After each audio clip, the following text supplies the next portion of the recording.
Analyse du 18 septembre. Let's fucking go. Bon. La nouvelle du jour, on a baissé les taux d'intérêt de 0,5 points. C'est-à-dire que le marché va commencer à emprunter de l'argent à la banque pour investir dans des biens qui prennent de la valeur avec le temps. Voilà. C'est ça la nouvelle du jour. Ensuite, par rapport à ça, on va regarder en résumé ce qui s'est passé sur le marché ces derniers temps. Par exemple, comme on peut le voir, depuis la baisse qu'on a eue le 5 août, je crois, le 5, le marché a passé beaucoup plus de temps dans cette zone. Ça veut dire que le marché estime la valeur de Bitcoin dans cette zone en ce moment. Voilà. Qu'est-ce que ça veut dire si on dessine nos chemins probables? Ça veut dire que si jamais on casse à la baisse, on a des probabilités de tendance baissière. En contrepartie, si jamais on casse à la hausse, on a des probabilités de tendance haussière. Bien sûr, tant qu'on reste dans cette zone d'accumulation ou de distribution, c'est-à-dire de consolidation, on reste en range. Voilà. C'est-à-dire on consolide avant une explosion à la hausse ou à la baisse. Donc c'est ça à peu près les chemins à surveiller en ce moment par rapport à Bitcoin. Voilà. En tout cas, la bonne nouvelle du jour, c'est qu'on baisse les taux d'intérêt de 0,5 points.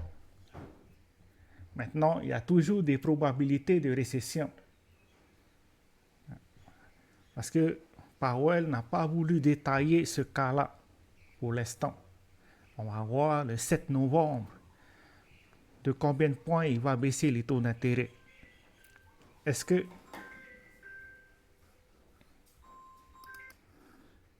c'est de 0,5 points, 0,25 ou bien 0,75?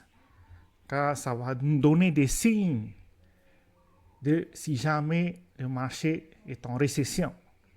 Voilà. On va regarder vite fait ce qui s'est passé sur les altcoins. Bon, par rapport à Bitcoin, pour l'instant, je m'attends à une correction.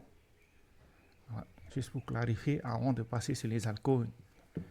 Je m'attends à une correction à court terme.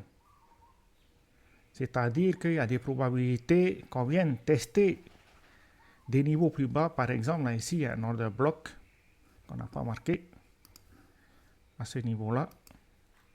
Il y a des probabilités qu'on vienne tester l'order block. Voilà. Avant de consolider et probablement de commencer notre tendance haussière, c'est-à-dire de continuer plutôt notre tendance haussière. Voilà. Mais je m'attends avant tout à ce qu'on corrige avant de continuer la tendance haussière. Voilà. C'était juste pour clarifier la situation par rapport à Bitcoin. Maintenant, on va regarder les altcoins. Bon, mais comme ça, tant que Bitcoin n'a pas trouvé de direction, n'a pas choisi de direction, mais les altcoins ne bougent pas. Au pire, c'est on continue de corriger et d'aller toucher notre support. Donc, pour tous les altcoins, il vaut mieux rester en dehors pour le moment. Après, la bourse n'a toujours pas confirmé de tendance haussière. Il a essayé de casser à la hausse, mais il a clôturé sous notre résistance. Donc, il vaut mieux rester patient. Pour moi, il faut laisser le temps au marché de digérer la nouvelle. C'est-à-dire, il faut donner jusqu'à lundi avant que le marché décide de prendre une direction. Donc, demain, il y a des risques de volatilité à l'ouverture de la session de New York. probablement à la fin de la journée, c'est-à-dire vers 9h, 9h30, le marché va commencer à trouver une direction. Voilà. Donc, restez patient. C'est tout ce qu'on a pour aujourd'hui. Ciao, ciao.